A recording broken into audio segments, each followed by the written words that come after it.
A Pokémon Go festival in Chicago's Grant Park hit a glitch Saturday when attendees couldn't get Wi-Fi service on their mobile devices in sections of the park. Niantic, the company that created the augmented reality game, ended up giving ticket refunds to the thousands of trainers, the name for Pokémon players, attending the event to mark the one-year anniversary of the product launch.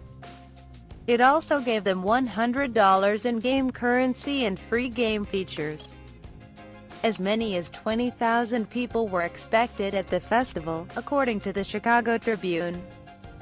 Today at Pokémon Go Fest in Chicago, technical issues created problems for a large number of players attending the event.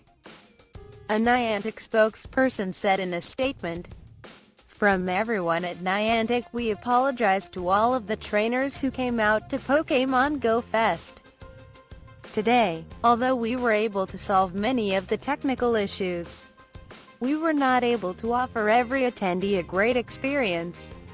The crowd booed Niantic officials, who apologized from a stage on many occasions because of connectivity problems and a long wait lines. Brandon Amernick, 23, said in a direct message on Twitter, "Almost everyone on the festival grounds who didn't have Sprint as a provider was unable to log into the game," said Amernick, who traveled from Wisconsin for the festival.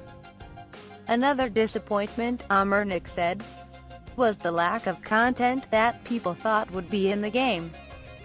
"I am so disappointed."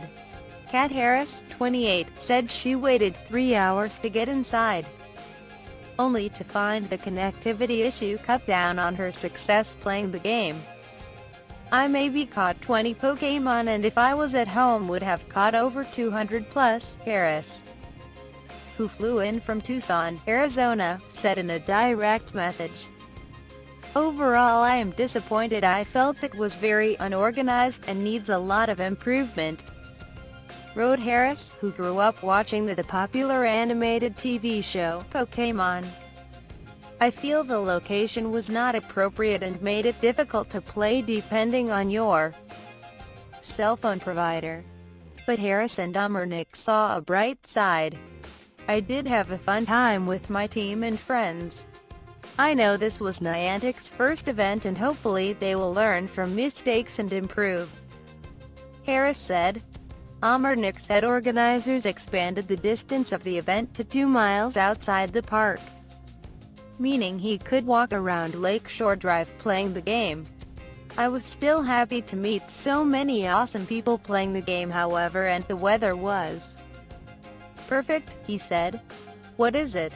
So if you're feeling out of the loop about Pokémon, this is how it works. Pokémon Go is an augmented reality game that allows trainers to catch Pokémon, short for Pocket Monster. Players can collect virtual items at floating blue cubes called Pokestops, and participate in Pokémon battles with other players at gyms. Many of the Pokestops and gyms are at real parks, churches or well-known landmarks." The app models the popular Pokémon TV show and video games that followed the journey of Ash Ketchum, a 10-year-old fictional Pokémon trainer who searched far and wide to catch 'em all. Ash's end goal: become a Pokémon master. "I think there needs to be a lot of praise to Niantic for developing a game that made so many people in America get outside, be more active, and experience our parks," said Amernick. In April, Niantic announced the game had more than 65 million active users each month.